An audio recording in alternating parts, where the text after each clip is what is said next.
Mereka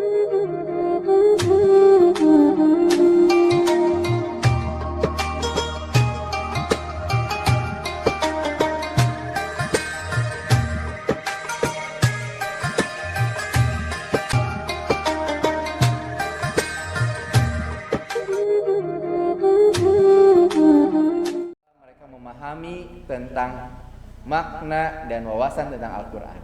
Nah, mudah-mudahan di kegiatan kali ini mengenai wawasan Al-Quran, mudah-mudahan menjadi asbab atau penyebab Allah mengistimewakan kalian di pandangannya. Allah menjadikan kalian pribadi-pribadi yang istimewa, pribadi-pribadi yang penuh dengan keberkahan dengan Al-Quran, insya Allah. Nah, untuk lebih paham lagi mengenai Al-Quran, seperti apa sih Al-Quran itu? Kemudian apa sih pentingnya kita membaca Al-Quran? Kemudian isinya itu Al-Quran tentang apa saja? Ada berapa huruf? Ada berapa kata di dalam Al-Quran? Nah, nanti yang akan memberikan informasi adalah orang yang lebih paham daripada Bapak, mungkinnya daripada teman-teman yang lainnya. Siapakah dia? Nah, seperti tadi kata Bu Reni, jawabannya rahasia. Buat apa ya? Bukan, tidak rahasia ya. Tapi kalian akan menyaksikan sendiri, nanti akan Bapak panggil ya. Kita ucapkan basmalah bersama-sama. Yuk kita panggil bersama-sama ustadznya. Bismillahirrahmanirrahim. Silakan Ustadz. Tadi ada yang menebak Zakir Naid. Kemudian ada Hanan Ati. Ya. Kemudian tadi ada yang Nuzul Ustadz Zikri. Jumadi, Ustadz Uje, Ada Ustadz Dasad. Ada Uje. Betulkah Ustadz Jumadi? Nah, kita lihat ya. Jadi Ustadz ini sering mengisi kajian-kajian di wilayah Bandung, ya. Ustadz Syafiq, wah Ustadz Abdurrahman Wahid. Nah, bismillahirrahmanirrahim. Sekarang Ustadznya datang. Nah, ini dia. Ada yang kenal dengan Ustadz ini? Baju Madi, Baju Madi. Kita panggil Ustadz Uje ya, Ustadz Jumadi ya. Nah, Pak Ustadz. Pak Jumadi katanya. Pak Jumadi. Masya Allah ya. Nah, anak-anak, hari ini atau pada saat ini ya kita akan membahas tentang Al-Quran bersama Ustadz kita, yaitu Ustadz Jumadi ya. Apa saja dan seperti apa sih Al-Quran? Seperti yang tadi Bapak bicarakan, bahwa Al-Quran ini membawa keistimewaan untuk seseorang yang mempelajarinya, seseorang yang membacanya, seseorang yang menghafalnya.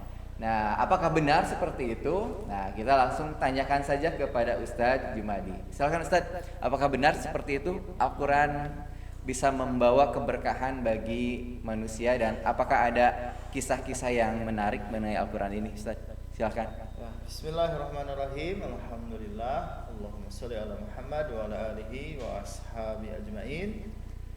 Sebelumnya ini level 6 sudah bergabung. Sudah gabung belum level 6? Ada level 6 yang sudah masuk? Sebagian ya. Nah, baiklah ya, sambil menyimak.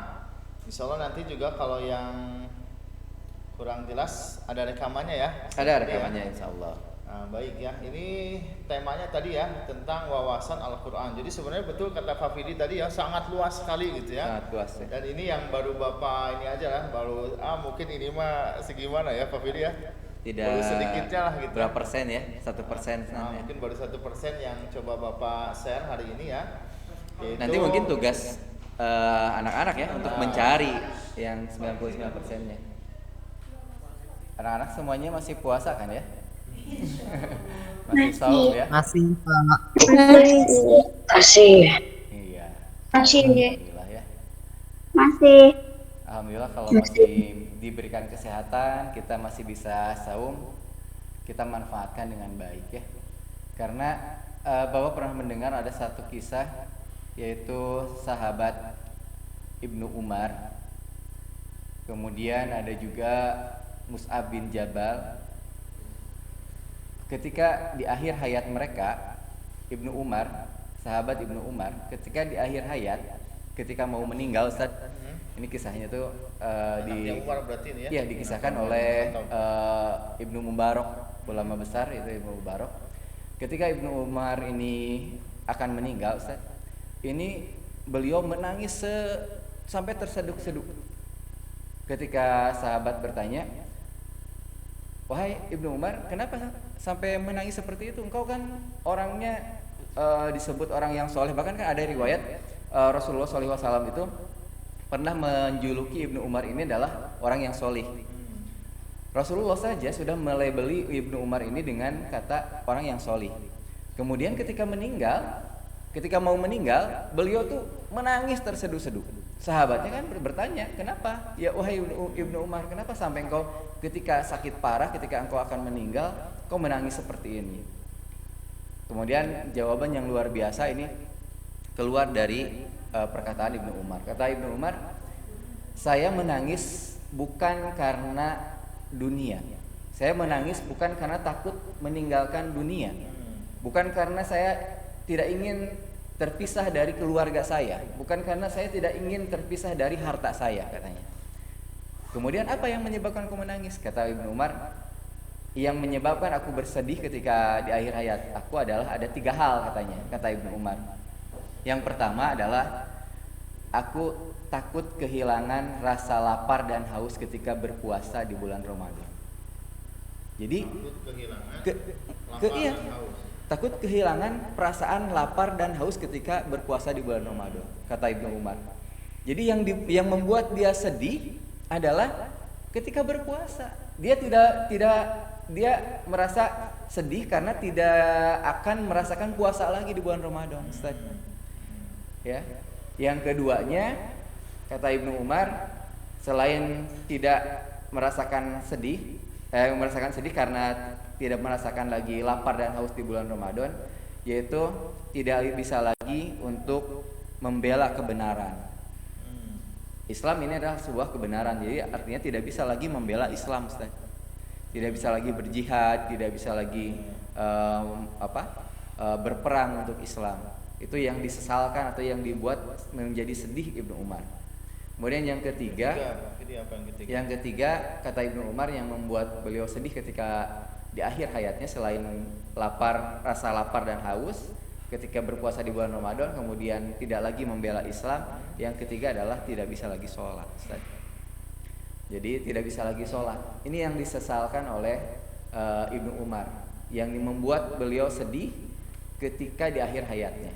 Masya Allah. Nah, makanya ini kesempatan, Ustaz. Ketika sekarang kita masih bisa menemukan atau menemukan diri kita di bulan Ramadan ini, inilah yang dirindukan oleh para sahabat. Bulan Ramadan ini, berpuasa di bulan Ramadan ini adalah momen yang paling dirindukan oleh para sahabat. Maka ketika kalian diberi kesehatan di bulan Ramadan ini, sebisa mungkin manfaatkan kesempatan itu. Untuk apa? Untuk berpuasa, untuk saum di bulan Ramadan. Dengan sungguh-sungguh tentunya. Dengan sungguh-sungguh. Tadi betul kata Ustaz. Dengan Hati, kebersihan hati. Karena kemudian sungguh-sungguh ya. Nah, itu Ibnu Umar bisa merasa sedih untuk meninggalkan puasa atau rasa lapar dan haus di bulan Ramadan karena kemurnian hatinya itu, Ustaz. Betul, Masya Allah. Karena kemurnian hatinya, dan Masya Allah, Ustaz tahu sendiri kan, Ibnu Umar ini adalah ulama besar dari para sahabat. Kemudian Mu'adz bin Jabal juga sama, kisahnya seperti itu, Ustaz. Bahkan kalau dari riwayat lain menyebutkan, kata Ibnu Mubarak, dia takut kehilangan momen ketika berpuasa di bulan Ramadan di waktu yang paling dingin saat itu. Jadi aneh, yang dirindukannya itu ketika meninggal itu, orang lain itu kalau meninggal yang dirindukan itu kan anaknya, hartanya, istrinya gitu ya.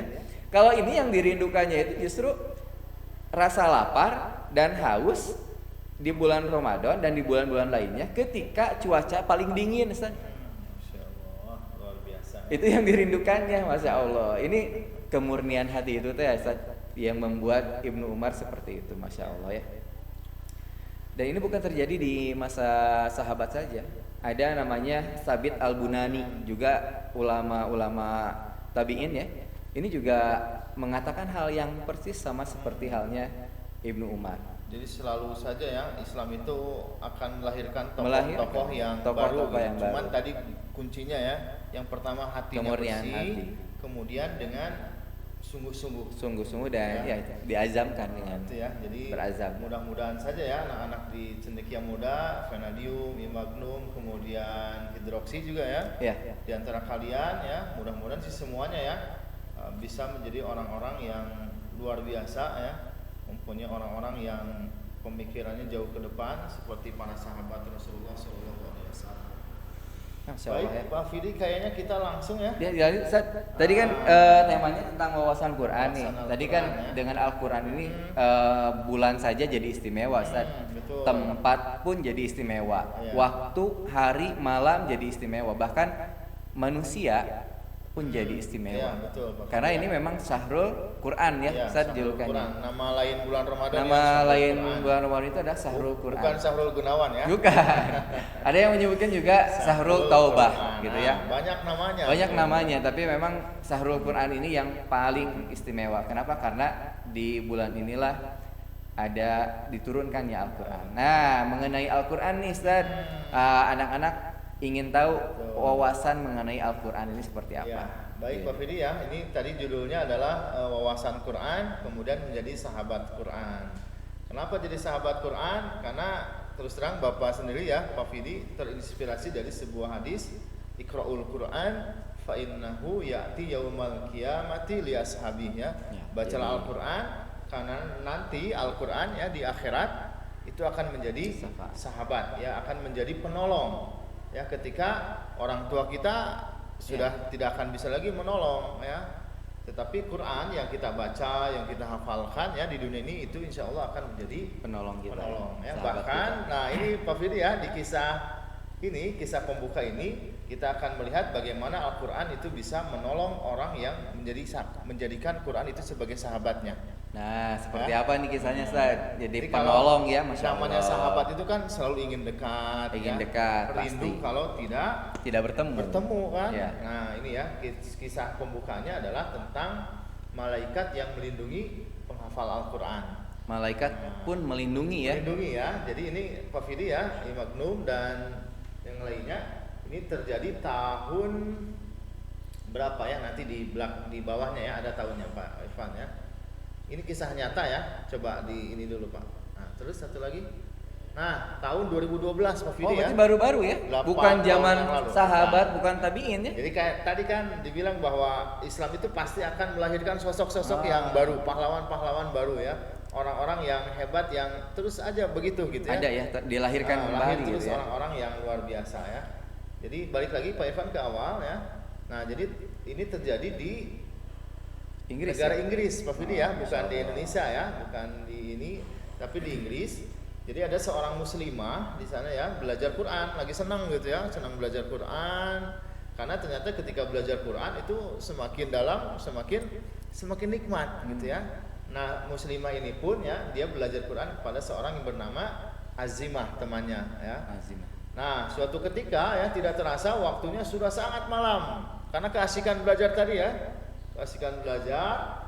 Nah, kemudian ya muslimah ini tetap dia bilang saya harus pulang ke rumah katanya. Kata temannya janganlah sudah malam gitu ya, apalagi kondisi waktu itu di Inggris tahun 2012 itu katanya lagi banyak pembunuhan Pak Fidi. Oh iya. Ya banyak pembunuhan ya. Nah tetapi karena muslimah ini dia tetap gitu ya memaksa ingin pulang gitu ya, akhirnya ini kan lah gitu Dibolehkan disarankan gitu ya. boleh kamu pulang tapi lebih aman itu naik kereta api katanya. Ya, nah akhirnya ya muslimah ini dia mencoba naik kereta api ya. Nah kondisi stasiun waktu itu sangat sepi Pak Fidi, sudah malam ya. Udah malam ya. Beda Jarang dengan orang berlalu lalang gitu ya. Beda dengan di Indonesia. Kalau di Indonesia mah gitu ya, selalu banyak Banyak, orang yang ya. nongkrong gitu. Yang Nah, nongkrong, kalau di asolangan sana gitu ya. enggak, Iya. Di sana itu kalau udah malam udah gitu ya, betul-betul sesuai Quran. Kalau waktunya istirahat sudah malam gitu ya, Istirahat, ya. istirahat gitu ya. Nah, jadi kondisinya sangat sepi, kemudian tangga-tangga yang pernah ke Inggris ini ya, Bapak juga baru dengar gitu ya, yang pernah ke Inggris itu si tangga-tangga itu apa namanya, Pak? Eskalator ya. Eskalatornya. Eskalator itu sangat panjang-panjang katanya. Jadi Ke bawah, panjang ya, Pak? ke bawah, Jaraknya ya. Jaraknya ini gitu ya, sangat panjang. Nah, kemudian ya si muslimah ini dia melihat di belakangnya itu ada seorang laki-laki ya. Jadi ada seorang laki-laki ya yang mengikutinya ya di tengah kondisi stasiun yang sangat sepi dan gitu ya. cukup seram gitu ya. Nah, karena dia ketakutan, akhirnya yang dia ingat itu adalah hafalan Qur'annya. Jadi dia baca aja gitu ya. Murojaah ini dibaca. Surat-surat yang pernah dihafalkan gitu ya. Jadi sambil berjalan dia terus gitu ya menghafal Sambil Quran, baca Qur'annya. Sambil emang ada ketakutan di dalam hatinya gitu ya. Nah, kemudian ya lanjut lagi. Nah, ya alhamdulillah ternyata ya muslimah ini selamat ya. Jadi dia alhamdulillah ternyata bisa naik kereta api dengan selamat dan kemudian sampai di rumahnya ya. Nah, tetapi ada yang ternyata membuat muslimah ini jadi tanda tanya. Karena ternyata ada kejadian. Kejadian ini terjadi 15 menit setelah si dia muslimah ini naik kereta api. Ya, di tempat yang sama itu. Tempat yang sama ya. Jadi hari berikutnya ya terdapat berita pembunuhan seorang wanita di stasiun. Ya, dan itu terjadi 15 menit setelah tadi ya muslimah ini naik ke atas kereta api ya. Nah, muslimah ini akhirnya dia jadi ini ya, jadi penasaran ya. Karena emang dia sebelumnya ada di situ juga ya, ada di tempat itu ya. Nah, kemudian muslimah ini akhirnya dia penasaran dan akhirnya menuju pergi ke kantor polisi untuk ya. bertanya itu untuk bertanya dan melihat yang itu ya. membunuh itu betul nggak lelaki yang mengikutinya di belakangnya iya. gitu ya. Nah, karena penasaran ya dia ingin bertemu dengan pembunuh tersebut ya, dia inilah ya istilahnya ke polisi itu bilang saya itu ada di situ sebelumnya 15 menit. Jadi saya penasaran ingin ketemu betul nggak yang ditemuinya itu lelaki yang mengikutinya gitu ya. Nah, dia bertanya dan kemudian ya, nah ini ya terakhirnya ending dari kisah ini Pak Fidi ya. Dengan sedikit keberanian dia bertanya kepada laki-laki itu ya. Laki-laki pembunuh itu ya. Pembunuh tadi gitu ya. Dia bertanya, "Kenapa bukan aku yang dibunuh?" katanya. Padahal lagi sendiri juga. Lagi sendiri juga beliau gitu ya, si muslimah ini. Nah, kemudian si pembunuh tersebut berkata ya. Nah, ini Pak Fidi lihat coba perkataan si pembunuh itu ya. "Bagaimana saya akan membunuh Anda?" katanya. "Sedangkan di belakang Anda ada 2 orang laki-laki." Padahal sendiri gitu ya. Padahal sendirian. Ya. Siapa 2 orang laki-lakinya ini? Nah, tentunya ya, ini. subhanallah ternyata Allah menurunkan 2 malaikat untuk menjaga muslimah ini karena dia terus membaca Al-Qur'an. Masya Allah. Ya. Dan kalian nanti bisa lihat ya di surat Ar-Ra'd ayat ke-11. Ya, silahkan baca terjemahnya ya di situ ya, bahwa ternyata bagi manusia itu selalu senantiasa ada malaikat-malaikat yang menjaganya. Ya, jadi silahkan ya kalian nanti baca Quran surat Ar-Ra'd surat ke-13 ayat ke-11 ya, tentang malaikat yang senantiasa melindungi manusia ya, terutama tadi yang membaca Al-Qur'an. Nah, baik, selanjutnya Pak Fidi ya. Jadi kisah tadi mudah-mudahan jadi menjadi inspirasi motivasi ya, untuk motivasi juga semakin dekat dengan Al-Qur'an. Nah, selanjutnya ini adalah perkataan Umar bin Khattab ya. Berarti tadi ya, kalau tadi Pak Fidi cerita tentang Abdullah bin Umar ya. Ibnu Umar. Oh, Ibnu Umar. Nah, berarti ini Umar bin Khattabnya ayahnya ya. Jadi Umar bin Khattab mengatakan ya bahwa Allah mengangkat derajat beberapa kaum dengan Al-Qur'an. Ya, dan kemudian merendahkan dengan kitab ini kaum yang lainnya. Jadi kuncinya kalau kalian ingin hidupnya derajatnya lebih tinggi, tidak ada pilihan kecuali kalian harus dekat dengan Al-Qur'an. Ya. Nah, lanjut kembali ya. Nah, apa sih Al-Qur'an itu ya? Nah, ini kita masuk ke definisi Pak Fidi ya. Pengertiannya ya. Pengertian ya, definisi Al-Qur'an. Perlu sih kita tahu tentang Al-Qur'an ini ya, baik secara bahasa ataupun secara arti yang sebenarnya. Jadi apa sih Al-Qur'an ini? Secara istilah Pak Fidi ya, kalau secara bahasa itu artinya ini bacaan. Bacaan, Quran ya. Ya, Quran bacaan ya. Kalau kita lihat di bahasa Indonesia juga ada Quran gitu ya. Itu diambil dari kata Quran, bacaan. Nah, kalau secara istilah ini adalah firman Allah. Ya, firman Allah ya. yang merupakan mukjizat yang diturunkan kepada qalbu Nabi Muhammad SAW. Jadi lisan, ya. Jadi Allah firman lisan ya melalui malaikat Jibril tadi ya. Kemudian dari malaikat Jibril diturunkan kepada Nabi Muhammad secara lisan langsung dibacakan ya. Yang disampaikan secara mutawatir. Mutawatir itu berurutan dari Allah kepada malaikat Jibril kemudian kepada Nabi Muhammad. Nanti dari Nabi Muhammad kepada para sahabatnya, sahabatnya kemudian kepada tabiin sampai kepada kita semua. Ya. Dan ini ya terakhirnya ya membacanya adalah ibadah. Masya Allah, jadi membaca Al-Qur'an adalah ibadah ya. Berpahala gitu ya Ustaz ya. Luar biasa pahala, nanti kita akan lihat ya. Nah, ini tadi ya kalau bahasa Arabnya ya. Kalam Allah, kemudian mukjizat diturunkan kepada Nabi Muhammad. Diriwayatkan secara mutawatir dan membacanya adalah ibadah. Ustaz, kalau tadi kan Ustaz mutawatir ya dari Allah ke malaikat Jibril kemudian ke Nabi Muhammad. Ada tidak yang langsung tuh dari Allah tidak melalui malaikat Jibril dulu langsung ke Nabi Muhammad? Oh, kurang tahu Pak Fidi ya. Tapi yang jelas kalau lihat dari riwayat ini pas ada perantaranya, yaitu malaikat Jibril ya. Jadi walaupun melalui mimpi Ustaz. Iya, melalui mimpi ya, tapi di situ ada peran malaikat Jibril dan luar biasanya Pak Fidi ya. Ini kalau misalkan kita hitung ya berapa kali pertemuan Nabi Muhammad dengan malaikat Jibril itu sungguh luar biasa. Banyak sekali ya. Kalau misalkan satu kali turun 5 ayat saja ya, berarti 6.236 ayat itu dibagi 5. Berarti berapa sekitar 1000 kalian lebih lah ya. Itu Nabi Muhammad senantiasa bertemu dengan malaikat Jibril. Dan malaikat Jibril juga Pak Fidi ini menjadi mulia. Kenapa coba menjadi mulianya? Karena menurunkan Al-Qur'an. Itu ya, menjadi mulia karena Al-Qur'an. Mewahyukan ya. Nabi Muhammad juga menjadi mulia karena Al-Qur'an. Ya, malaikat Jibril tadi dengan Quran. Para sahabat Rasulullah juga mulia karena Al-Qur'an. Sebagaimana tadi perkataan Umar ya, bahwa derajatnya akan naik karena dia dengan Quran. Nah, maka kalian pun ya termasuk Bapak, Pak Fidi dan semua guru-guru cendekia muda berusaha untuk terus berinteraksi dengan Al-Qur'an. Tujuannya adalah supaya itu jadi istimewa ya. Derajat di sisi Allah itu menjadi mulia ya. Baik, lanjut lagi. Nah, Al-Qur'an ini ternyata penyempurna dari kitab-kitab sebelumnya. Ya, jadi sebelumnya kan ada kitab apa saja ya, Pak Fidi ya? Ada kitab Nabi Musa ya. Zabur. Nabi Daud itu ya. Nabi Daud ya. Kemudian ke Nabi Musa Taurat.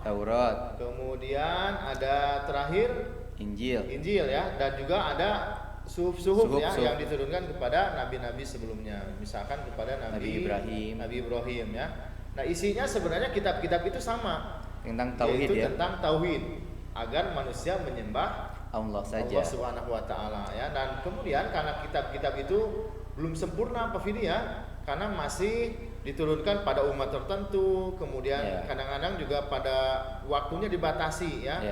Manusianya dibatasi, misalkan Nabi Isa aja ya itu hanya untuk kaum Bani Israil saja. Nah, sementara Al-Qur'an ya itu sudah disempurnakan dan untuk seluruh umat manusia. Sudah disempurnakan dan kemudian ini diturunkan bukan hanya untuk kaum tertentu dan waktu tertentu saja, tetapi untuk seluruh manusia.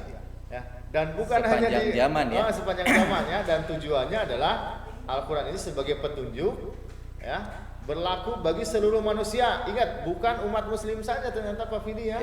Karena dalam Quran kan ada kata ya ayyuhalladzina amanu, ada juga ya ayyuhan nas. Ya ayyuhan nas. Wahai manusia. Itu berarti untuk seluruh manusia yang bukan Islam mau pun muslim mau non muslim itu semuanya disuruh oleh Allah Subhanahu wa taala ya. Insyaallah ya. Sebagai petunjuk, tujuan akhirnya adalah fid dunya wal akhirah ya, bahagia dunia, bahagia. Jadi Al-Qur'an ini hudal linnas wal furqan juga kan Ustaz ya? Betul ya. Jadi petunjuk bagi manusia dan pembeda ya. Nah, ini nama-nama Al-Qur'an Pak Fidi ya, sebagaimana bulan Ramadan tadi punya banyak nama. Nah, Al-Qur'an juga banyak namanya. Ya. Ini sebagian kecil lah ya yang Bapak tuliskan di sini ya. Ada Al-Huda ya, petunjuk. Biasanya ini jadi nama-nama masjid biasanya Pak Fidi ya. Nurul Huda. Nurul Huda ya. Al-Huda. Masjid Al-Furqan, Masjid Asy-Syifa ya. Masjid saya Al-Furqan, Pak. Al-Furqan. Ya. Nah, Itu artinya harus tahu ya. Al-huda petunjuk, al-furqan pembeda, Pembeda. ya. Az-zikr ya, pengingat, asy-syifa obat, mauidhah nasihat, al-mubin yang menerangkan, al-mubarak Yang diberkahi. kemudian an-nur cahaya, an-nazir pemberi peringatan dan lain-lainnya. Banyak sekali nama-nama dari Al-Qur'an. Dan Ustaz, ini Ya, Pak Fidi, gimana? saya sempat ada satu podcast di Mu'alaf Center. Itu ada salah satu aktivis Mu'alaf Center yang awalnya dia bukan Islam, bahkan memusuhi Islam, bahkan di kesehariannya itu mencari kesalahan Islam. Yang dicarinya itu di Al-Qur'an, Ustaz. Tapi ketika dia mencari kesalahan di Al-Qur'an, dia terus cari di Al-Qur'an itu apa kesalahannya. Justru menemukan kebenaran. Satu bulan kemudian malah masuk Islam, Ustaz. Iya. Dia tadi mungkin bukan hanya untuk umat Islam, Iya. tapi ayuhan nas gitu ya, untuk Betul. manusia juga, jadi petunjuk Karena gitu. emang fitrah manusia Pak Fidi ya. Iya. Ketika manusia itu dilahirkan, maka dalam hatinya itu ada keimanan. Dan memang fitrahnya itu udah Fitrahnya Islam ya. Cuman Jadi fitrahnya itu sebenarnya kalau mau jujur tadi ya, kalau hatinya bersih pasti dia ingin selalu dekat dengan penciptanya. Ya yaitu tadi itu Allah Subhanahu wa petunjuk Ta'ala. itu ya. Iya. Orang yang non muslim pun ketika mempelajari Al-Qur'an masuk Islam, Masya Allah. Sudah banyak lah ya bukti yang seperti itu Pak Fidi ya. Orang yang ketika dia benci kepada Islam, tapi kemudian mempelajari Islam, ternyata dia memperoleh petunjuk dan hidayah. Umar bin Khattab juga itu betul. masuk Islam ketika mendengarkan Betul. bacaan Al-Qur'an, Masya Ya, Allah. Umar bin Khattab ya, itu Iya. baru dia mendengar bacaannya saja. Surat itu Toha sudah ya. tersentuh. Padahal kan kita tahu ya bahwa Umar itu sosoknya sangat keras. Gitu ya, sangat sebelum Islam ini ya, sebelum Islam jahat sekali terhadap umat Islam ya, suka menyiksa. Tapi ketika dia tersentuh hatinya, Iya. fitrahnya tadi ya, fitrahnya tersentuh oleh Al-Quran, kemudian berubah hatinya yang keras menjadi lembut, yang tadinya jahat kepada Islam menjadi Pembela Islam. Masya Allah. Dengan Ini Quran ya, Al-Qur'an. Masya Luar Allah. biasanya Al-Quran ya, dan Nah. Al-Quran ingat ya, itu akan terjaga sampai kiamat Sampai kiamat. ya. Siapa yang menjaganya? Kita ya. Kita dan juga Allah, para ya. penghafal Quran. Para penghafal Quran ya. Para penghafal Quran ya. Makanya disebut hafiz ya. Hafiz. Artinya penjaga kan. Penjaga ya. Nah, anak-anak, sekarang mengenai Quran lagi nih. Ustaz, di Quran itu ada berapa surat, ayat, kemudian ada nih di depan Pak Fidi ya. Nah, ini jelaskan oleh Ustaz nih. Silakan Jumlah Ustaz. surat ya. Jadi jumlah surat semua sepakat ya ini ya 114 surat. Ayatnya nih yang berbeda-beda Pak Fidi ya. Tapi kalau kita hitung sih dari Al-Baqarah Ada yang menyebutkan An-Nisa, 6.600 gitu kan ya, 66. yang menyebutkan 6.666 ayat itu kemungkinan dia menghitung ininya Pak Fidi tanda-tanda wakaf. Oh, dihitung juga. Dihitung tanda-tanda juga wakaf. gitu ya. Tapi kalau yang mushaf standar Pak Fidi ya, ini jumlahnya segini, 6.236 ayat. Kemudian jumlah juznya 30 juz. Jadi satu juz itu rata-rata 10 lembar. Kalau huruf itu lebih banyak lagi Ustaz ya. Huruf ya. Kenapa kitab ini cuman sekitar 600 halaman gitu ya? Tapi fungsinya luar biasa. Ya, kayak tadi ya, salah satu nama lain Al-Qur'an itu adalah asy-syifa, obat. Yang namanya obat itu kan sedikit. Gak mungkin orang pingin sembuh minum obatnya yang banyak gitu ya. Kan pasti kasih obatnya cuman nih sehari kali, ini satu kali dikali 3 hari gitu ya. Sedikit, tapi fungsinya Banyak. luar biasa. Nah begitu pun Al-Quran kecil, cuma 600 halaman, tetapi manfaatnya dunia Baik. akhirat. Manfaatnya sangat banyak sekali ya. Kalau banyak-banyak lagi juga mungkin jadi Sangat banyak sih Ustaz, emang benar. pusing juga gitu ya. Kalau misalkan sampai berjilid-jilid Al-Quran gitu ya. Iya. Jadi Allah turunkan cuma 6.236 ayat Ya, itu yang iya. bisa membuat bahagia dunia dan Dan akhirat. saya pernah mendengar satu riwayat, entah itu hadis atau apa, bahwa ketika kita Al-Qur'an ini dimudahkan untuk dipelajari, untuk dibaca, untuk dihafal, benar kan? Ya betul. Dalam surat Itu emang ada ya? Al-Qamar ya, sampai Al-Qamar ya? 4 kali. Dimudahkan. 4 kali ya. Nanti lihat di surat Al-Qamar ya. Iya, Allah dengan tadi ulang sampai 4 kali ya, bahwa Al-Qur'an itu sangat mudah gitu sangat ya, mudah ya. untuk dibaca, dihafalkan, dipahami dan juga diamalkan tentunya. Ya kadang kita kan kalau lihat Quran gitu ya, tebalnya segitu, kemudian tadi ada 6.000 sekian ayat gitu ya. Iya. Wah, itu kita pasti kalau yang awam gitu, wah males gitu ya. Tapi ternyata di Al-Qur'an disebutkan loh anak-anak bahwa Al-Qur'an ini dimudahkan sampai 4 kali disebutkan ya Ustaz ya. Betul, ya. Nanti dicek di surat Nah, ini Al-Qamar salah ya. satu mujizat Al-Qur'annya juga ya. Insyaallah. Baik ya, selanjutnya tadi ya setiap huruf itu kalau dibaca berpahala 10 kali 10 kebaikan. kebaikan. Setiap huruf ya. Alif lam mim. Itu ada berapa huruf ya? Ada 3. Kali Alif, 10. lam dan mim ya. Ada 10 kali kebaikan. Kali 10 kebaikan. Di bulan Ramadan berarti dikalikan Luar lagi. biasa, ya. Ya. Jadi ini kalau hari biasa aja gitu ya. Hari biasa 10 kebaikan, kalau di bulan Al-Fatihah Ramadan berapa huruf gitu Iya. ya. Al-Baqarah berapa huruf gitu ya. di bulan Ramadan berarti kalian panen pahala dengan membaca Lanjut Al-Qur'an. lagi ya, karena waktunya sangat terbatas Pak Fili ya. Kita Ya. coba agak percepat. Pak Irfan, mohon di ini. Nah, selanjutnya ini kandungannya. Kandungannya, isinya. Tadi ya yang hanya 6.236 ayat ini kandungannya luar biasa. Yang pertama dengan pokok-pokok keimanan ya, termasuk di sini di dalamnya ada rukun iman ya. Rukun Iman iman. kepada Allah, malaikat, kitab ya, kemudian rasul, Hari akhir. kemudian hari akhir ya. Ya. Ini ya, kemudian tentang hukum juga ya. Tentang sholat, zakat, saum, termasuk di sini tentang ekonomi, politik dan sebagainya. Ya makanya jangan heran kalau kalian ya di Indonesia misalkan banyak bermunculan bank syariah. Ya. Karena Islam itu tidak hanya mengurus urusan akhirat saja. Urusan dunia Ya, juga. urusan dunia juga diatur ya tentang bagaimana ekonomi. Lihat ya, bukan Kesehatan juga ya. bukan hanya di Indonesia, ternyata bank-bank syariah ini saja muncul ya, tapi di beberapa negara lain juga sama Sekarang ya, lagi mulai tren tertarik ya, mulai bahkan tertarik. di Indonesia sekarang ada BSI gitu kan. BSI, Bank ya. Syariah Indonesia, Betul, ya. gabungan dari beberapa bank syariah, Masya Allah. Nah, kemudian ada janji dan ancaman. Ini berarti tentang masa depan. Jadi Ya. Al-Quran juga bercerita tentang masa depan apa yang akan terjadi. Ya, tentang surga dan neraka. Surga tempat yang penuh dengan kenikmatan, Dan sedangkan neraka adalah tempat yang Penuh dengan penuh azab. dengan azab, siksaan dan sebagainya ya. Kemudian juga dalam Quran disebutkan tentang kisah para nabi dan Sejarah, bangsa-bangsa yang terdahulu ya, sejarah, termasuk di masa yang akan datang akan Sejarah seperti berulang, apa, ya. seperti apa kejadian yang akan datang. Kalau kalian belajar Quran itu akan menemukan jawabannya. Masya Allah. Dan yang luar biasanya juga ini ya, Al-Quran itu ternyata isinya tentang pengetahuan dan akhlak, tentang iptek ya, Terjadinya banyak- hujan gitu ya. hujan, Siklus kemudian, air. banyak lah ya. Mungkin kalau kalian diskusi dengan guru sains ini cocoknya ya. Yang Pak Wisal gitu ya. Dengan Pak Wisal atau Pak Irfan gitu ya. Lanjut, nah Al-Quran ini juga merupakan mukjizat ya yang tetap terjaga dari dulu sampai sekarang, itu tetap terjaga ya. Dan Allah sampai menantang ya, kalau misal Al-Quran ini buatan Nabi Muhammad ya, buatan Muhammad, coba kalian Buat yang bikin semisalnya, ya. satu saja ya surat tentang yang semisal dengan Quran, dan Yang ternyata semisal, tidak bisa. sampai hari ini tidak ada yang bisa membuat yang semisal dengan Al-Quran. Lanjut lagi, sedikit lagi ya. Ada lagi Pak Irfan? Nah, ini terakhir ya.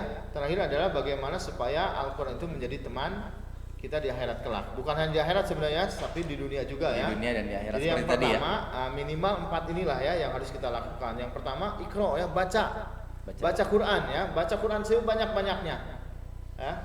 Apalagi bulan Ramadan ya, tadi pahalanya ya 1 huruf 10 ya, di bulan Ramadan dilipat gandakan. Kemudian jangan cukup membacanya saja, tapi tingkatkan lagi nanti ya, hafalkan. Jangan puas, aku sudah hatam Pak 10 kali, aku sudah hatam Pak 100 kali, nanti tingkatkan menjadi hafalan. Sedikit-sedikit ya, juz 30 dulu, juz 29 terus sampai mudah-mudahan 30 juz ya. Kemudian setelah hafal, Tadaburi, pahami, ya. tadaburi ya. Dan terakhir adalah amalkan. Kemudian dakwahkan juga ya, jangan merasa cukup untuk diri sendiri enak, ya. kita sendiri sudah merasa nyaman berinteraksi dengan Quran. Tapi kita ajak sebanyak mungkin ya orang-orang yang ada di sekitar kita ya, bisa lewat medsos kalau sekarang bisa lewat status WA. berarti kalau gitu. medsos itu kan jangkauannya lebih luas lagi Iya. gitu ya, sehingga pahala yang kalian dapatkan ya ketika mengajak kebaikan itu akan Lebih banyak. lebih banyak lagi ya. Demikian Pak Fidi yang bisa disampaikan ya. Ustaz. Insya Allah sebenarnya ada beberapa slide lagi dan juga beberapa pertanyaan, ada beberapa challenge ya, tantangan.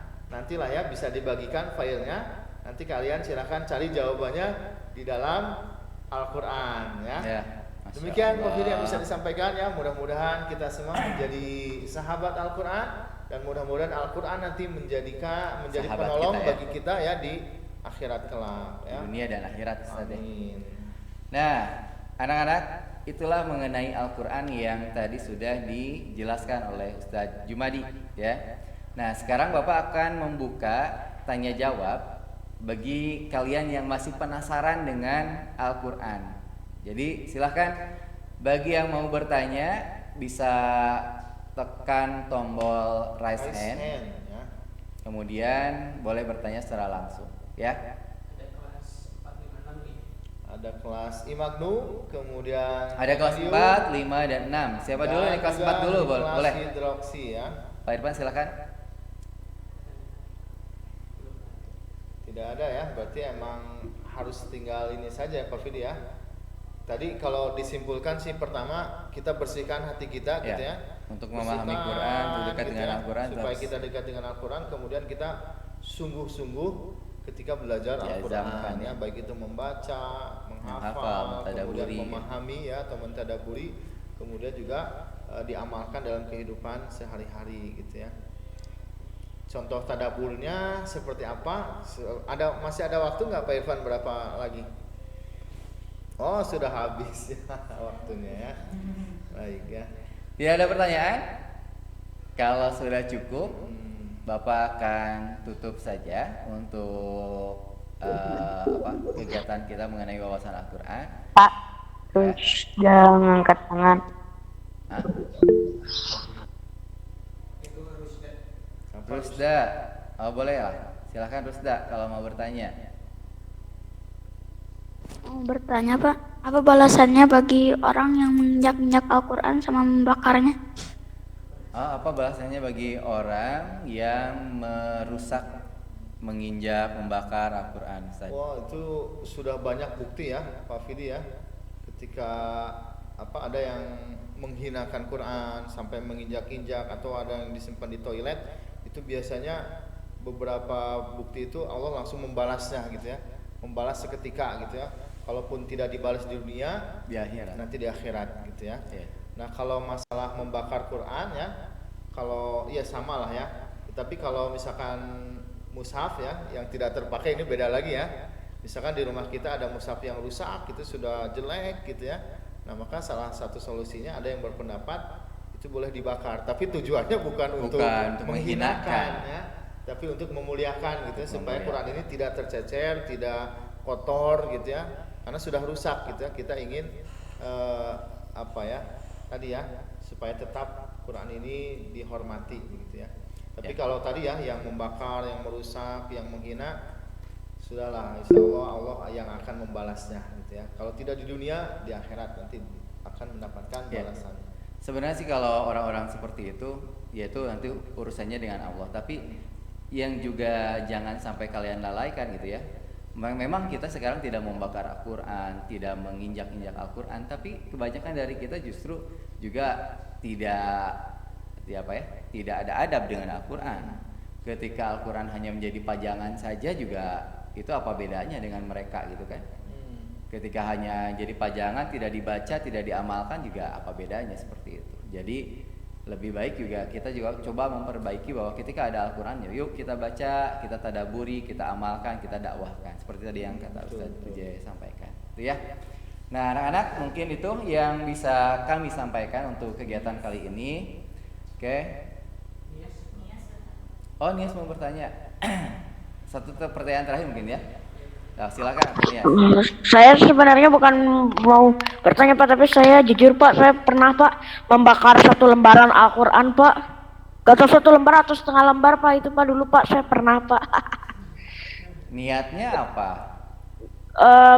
Gak ada niatan apa-apa sih sebenarnya, tidak menghinakan juga tidak memuliakan. Jadi kan itu apa namanya sih, lembarannya itu tuh udah putus kan dari bukunya. Jadi Oh. Jadi ya dibakar gitu. Sudah terpisah Ustaz, Iya, iya. dari bukunya. Ya, Tidak asal apa-apa kalau sudah iya, rusak mah ya. kalau sudah terpisah, tapi yang pasti innamal amal niat ya.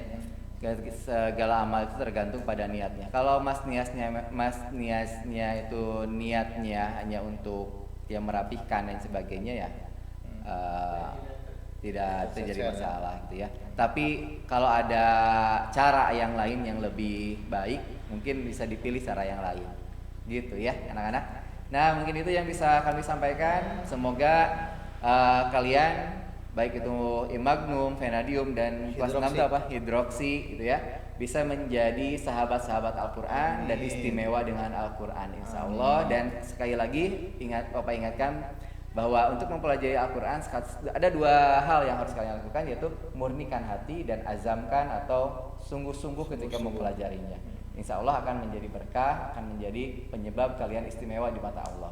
Mungkin itu yang bisa Bapak sampaikan. Subhanakallahumma wa bihamdika asyhadu an la ilaha illa anta astaghfiruka wa atubu ilaik. Wassalamualaikum warahmatullahi wabarakatuh.